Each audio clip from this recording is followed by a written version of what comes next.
Bonjour, le 26 juin, nous pouvons faire mémoire de Saint Anthelme de Chignien.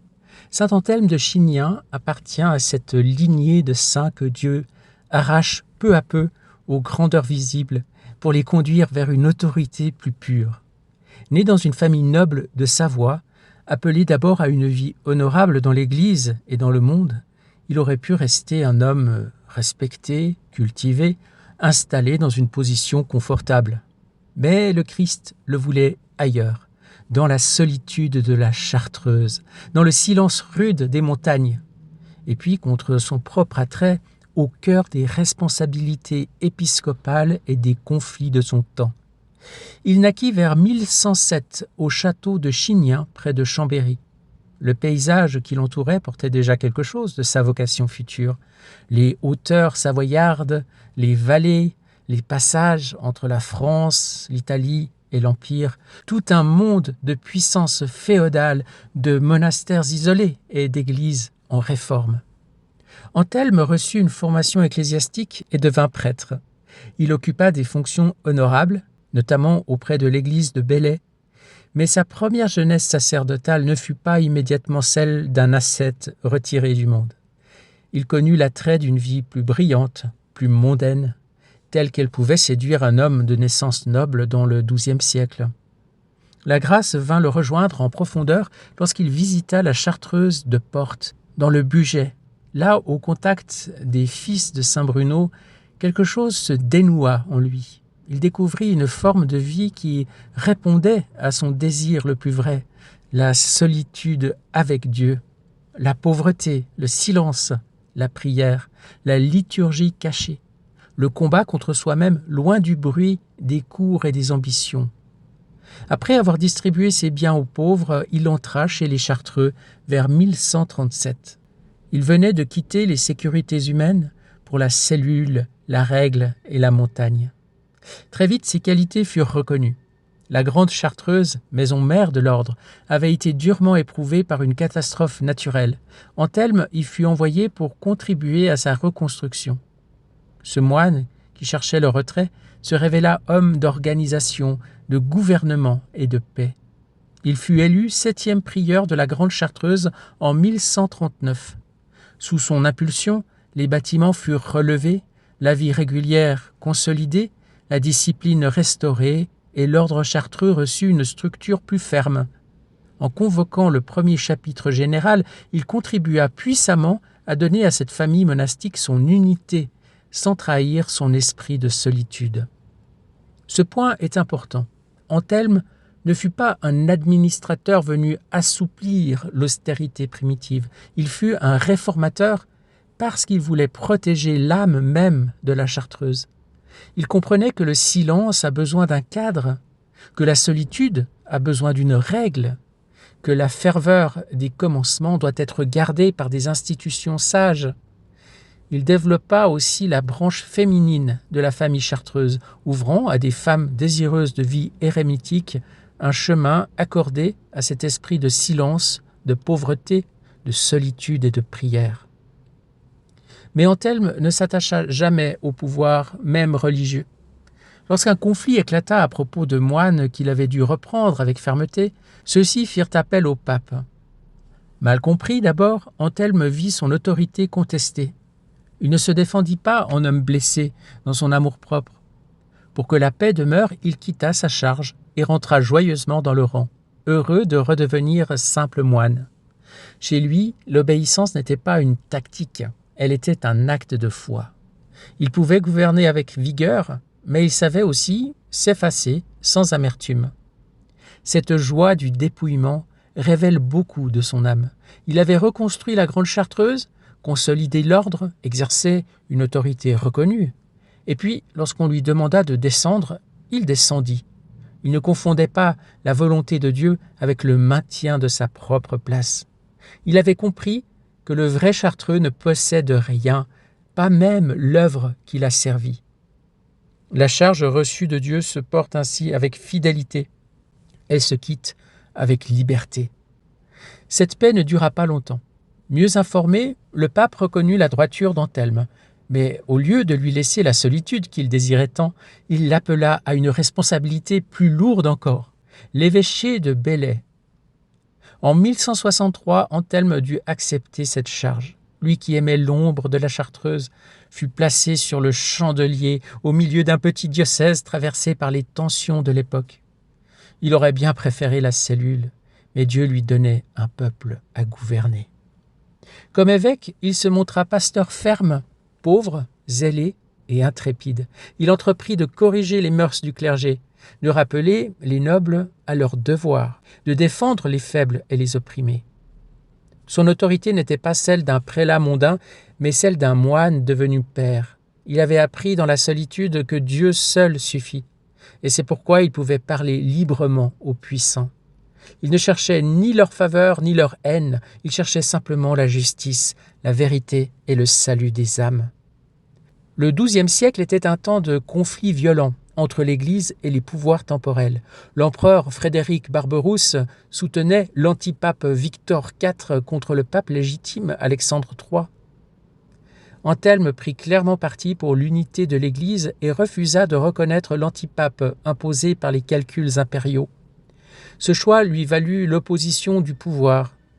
Mais là encore, il ne s'agissait pas pour lui d'un combat politique au sens étroit. Il défendait la liberté spirituelle de l'Église, la communion avec Pierre, la vérité contre les arrangements de puissants. Avec le temps, l'empereur se réconcilia avec lui.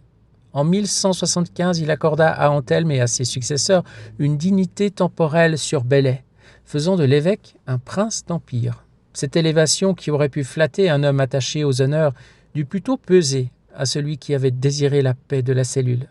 Mais Anthelme porta cette responsabilité comme les autres, non pour se grandir, mais pour servir. Le moine évêque demeura intérieurement chartreux, même lorsque les circonstances le plaçaient au contact des pouvoirs de la terre. On voulut aussi faire de lui un médiateur dans l'un des drames les plus graves de son siècle, le conflit entre saint Thomas Becket, archevêque de Canterbury, et le roi Henri II d'Angleterre. Anthelme ne put mener à bien cette mission, mais le choix même de son nom révèle l'estime qu'on avait pour sa droiture. On savait qu'il possédait cette autorité rare qui vient d'une âme désintéressée. Sa vie épiscopale fut traversée par les tensions avec certains puissants, notamment autour de la défense du peuple et des droits de l'Église. Il n'y eut rien d'un évêque lointain.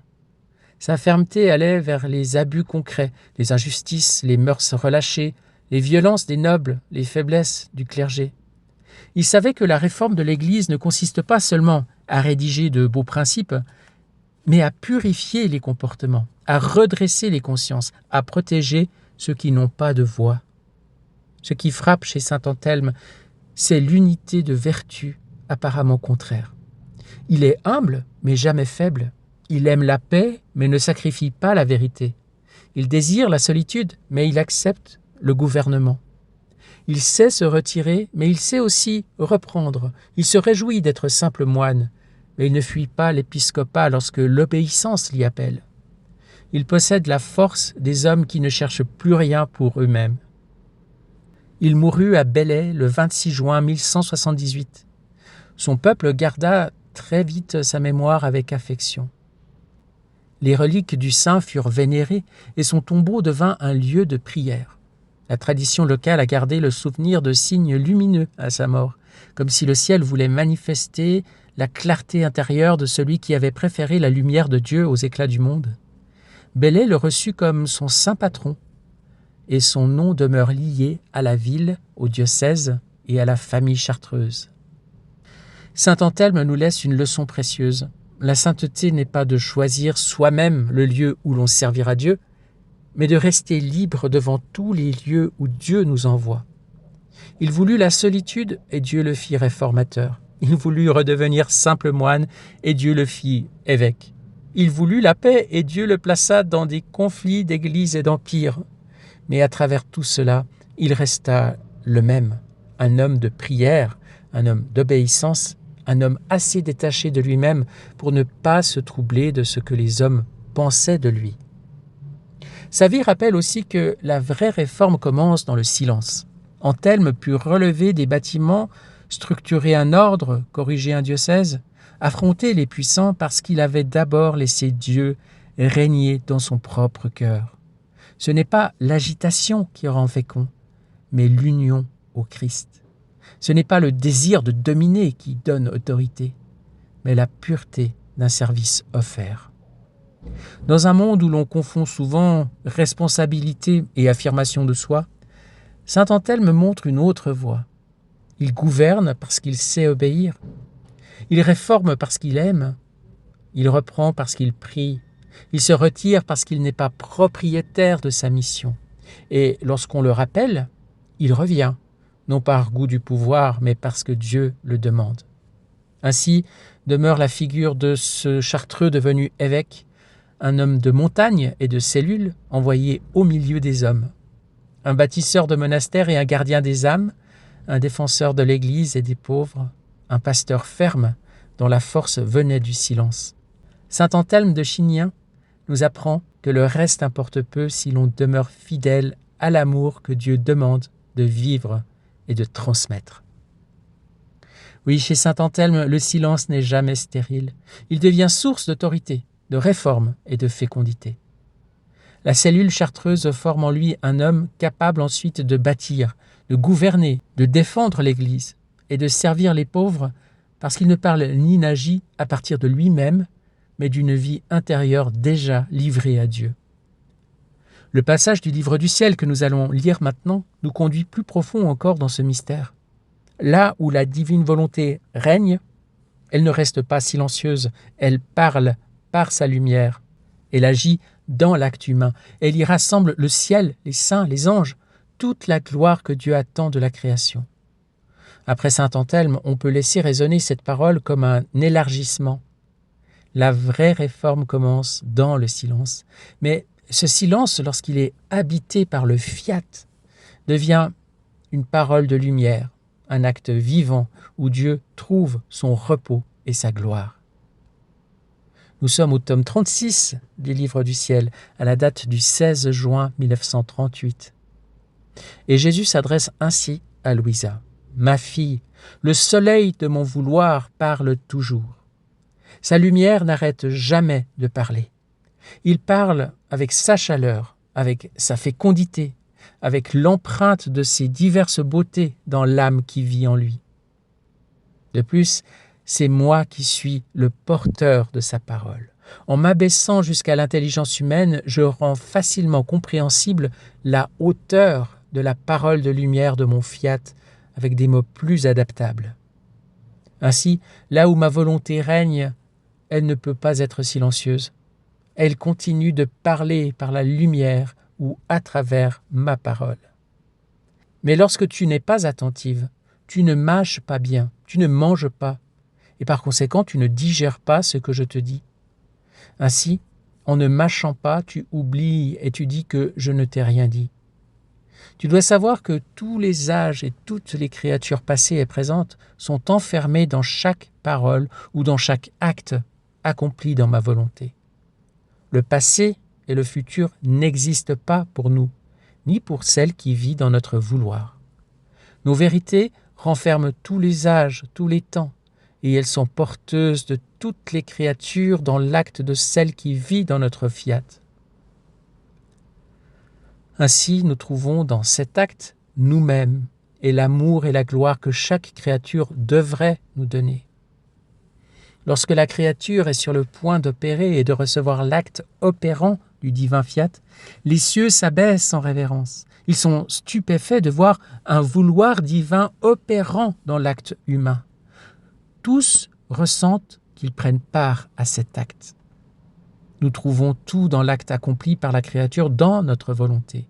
Nous trouvons notre puissance qui nous honore comme nous le méritons, notre immensité qui renferme toutes choses et met tout à notre disposition, notre sagesse qui loue notre être suprême avec les accents les plus beaux, les anges qui nous exaltent, les saints qui répètent ravis « Saint, Saint, 3 fois Saint, le Seigneur notre Dieu, qui avec tant de bonté opère et manifeste son amour dans l'acte de la créature. » Nous pouvons dire qu'il ne nous manque rien, notre gloire est complète.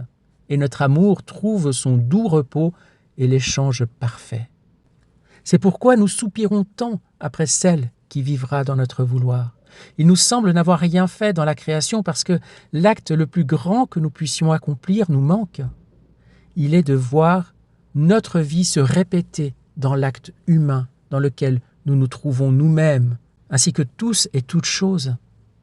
Il n'y a pas de bienfait que nous n'accorderons à notre créature bien-aimée, et il n'y a pas d'amour et de gloire que la créature ne nous donnera pas. Cette créature trouvera tout ce qu'elle veut en nous, et nous trouverons tout en elle. Fille, être en mesure de tout donner et n'accorder qu'une petite part de nos bienfaits, c'est pour nous une souffrance. Maintenir notre amour restreint et bloqué uniquement parce qu'il manque à la créature la vie de notre volonté et ne pas pouvoir tout recevoir d'elle, c'est la plus grande douleur de notre œuvre créatrice. Par conséquent, notre amour, notre puissance, notre sagesse et toute notre œuvre créatrice exigent que la créature vive dans notre vouloir. Ainsi, les âges ne finiront pas avant que notre fiat ne forme d'abord son royaume, et en régnant, il donnera tous les bienfaits et l'empire de ses biens aux générations humaines. Par conséquent, prie et fais de ta vie un acte continuel de ma volonté pour obtenir qu'elle vienne régner. Gloire à toi, Seigneur, béni sois-tu pour ce passage merveilleux, lumineux, et qui nous explique si bien ce que c'est que faire vivre le Seigneur en nous, comment vivre dans la divine volonté, et quels sont les bienfaits merveilleux de cette vie. Alors, oui, le Seigneur veut vraiment cela. Il dit que c'est sa plus grande souffrance de l'œuvre créatrice de ne pas pouvoir tout nous donner. Et qu'est-ce donc que la créature doit faire pour vivre dans la divine volonté ? Il dit dans ce passage, lorsque la créature est sur le point d'opérer et de recevoir l'acte opérant du divin fiat, les cieux s'abaissent en révérence, ils sont stupéfaits de voir un vouloir divin opérant dans l'acte humain. Nous avons là la mécanique, si on veut, de la divine volonté. La créature, sur le point d'opérer, fait entrer dans son acte l'acte opérant du divin fiat. Ainsi, on doit se vider en fait de notre moteur humain, de la volonté humaine, et appeler de sorte à ce que Dieu puisse venir, donc inviter Dieu à venir avec son acte de divin vouloir opérant dans l'acte de la créature. Ainsi, on reçoit l'acte opérant du divin fiat. Et à ce moment-là, c'est vraiment Dieu qui opère dans l'acte de la créature. Ça devient un acte divin parce que c'est Dieu qui le fait en nous, à travers nous, parce que nous l'avons invité, que nous avons fait place à cet acte divin. Et ainsi, cet acte est de Dieu, est reconnu par Dieu comme le sien, inséparable de lui. Et dans cet acte, comme il est divin, et comme il est donc inséparable de ce qu'il est, dans son acte unique et éternel, eh bien, tout est compris dedans. Toutes les créatures, comme il explique ici, tous et toutes choses, tous ressentent qu'ils prennent part à cet acte. Donc, comme c'est un acte divin, nous, petites créatures qui laissons Dieu agir et opérer dans nos actes, eh bien, il y a toutes choses en nous, le passé, le présent, le futur, tous les saints, tous les anges, ils sont là, ils participent à cet acte. Vous vous rendez compte ? C'est extraordinaire, non ? Nous trouvons tout dans l'acte accompli par la créature dans notre volonté. Nous trouvons notre puissance qui nous honore comme nous le méritons, notre immensité qui renferme toute chose et met tout à notre disposition, notre sagesse qui loue notre être suprême, les anges, les saints, etc. Oui, c'est la merveille des merveilles, n'est-ce pas ? Quand nous laissons le Seigneur opérer dans notre acte, eh bien, c'est cela, être hostie vivante. Parce que c'est quoi une hostie ? C'est une sorte d'enveloppe qui contient la divinité, qui contient toute chose, parce qu'il contient Dieu lui-même. Y compris la sainte humanité du Christ, son corps et son sang, son âme, mais aussi sa divinité. Donc tout Dieu est là. Et quand Dieu est là, eh bien, il y a toutes choses qu'il a créées qui sont présentes, comme il nous l'explique dans ce passage. Et donc, être hostie vivante, c'est ça. C'est que dans chaque acte, l'opération est réalisée par Dieu. C'est pour ça que dans un autre passage, le Seigneur dit qu'il va consacrer chaque acte, comme à l'acte de consécration de la Sainte Eucharistie. Quand le prêtre fait l'épiclèse, appelle le Saint-Esprit, donc c'est devient un acte trinitaire, n'est-ce pas? Eh bien, les accidents du pain et du vin restent, mais la substance de ce qu'il y a présent sur la patène et dans le calice change. Et c'est donc Dieu, le Christ, le vrai Dieu et vrai homme, qui devient présent, réellement. Eh bien, c'est ce que le Seigneur va faire dans chacun de nos actes qui sont opérés par lui-même. C'est lui-même qui est présent. Donc cette présence réelle qui est dans la Sainte Eucharistie, dans l'hostie consacrée, eh bien se réalise dans l'acte de la créature de la même manière. C'est cela quand il dit que c'est une présence réelle et non pas mystique. Parce que c'est plus que simplement un rapport entre l'âme et Dieu dans l'amour, même persistant. C'est vraiment une consécration eucharistique de l'acte, dans l'acte, parce que l'acte est assumé par Dieu. C'est même plus que assumé, est fait par Dieu. L'acte est divin parce qu'il est de Dieu lui-même, inséparable de lui.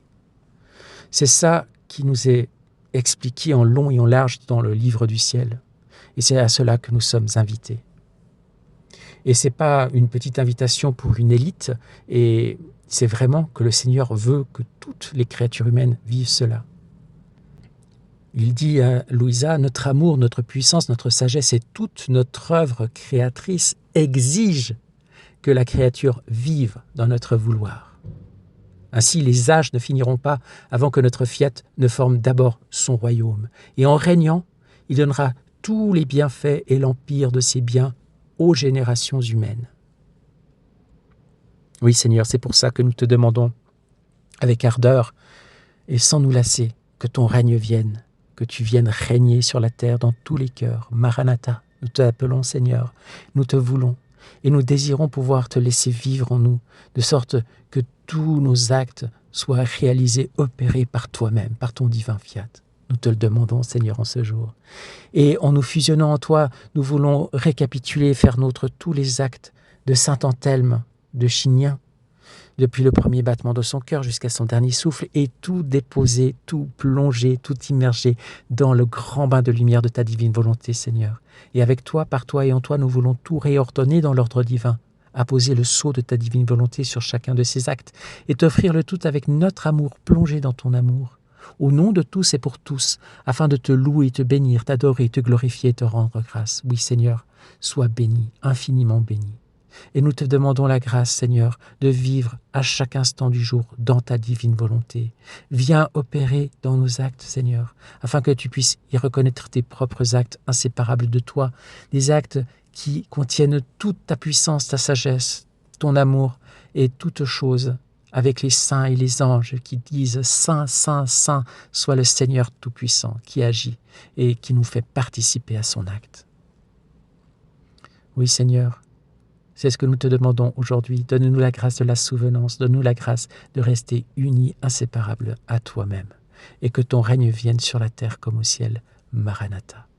Amen et fiat. Bonne journée, à demain, soyez bénis.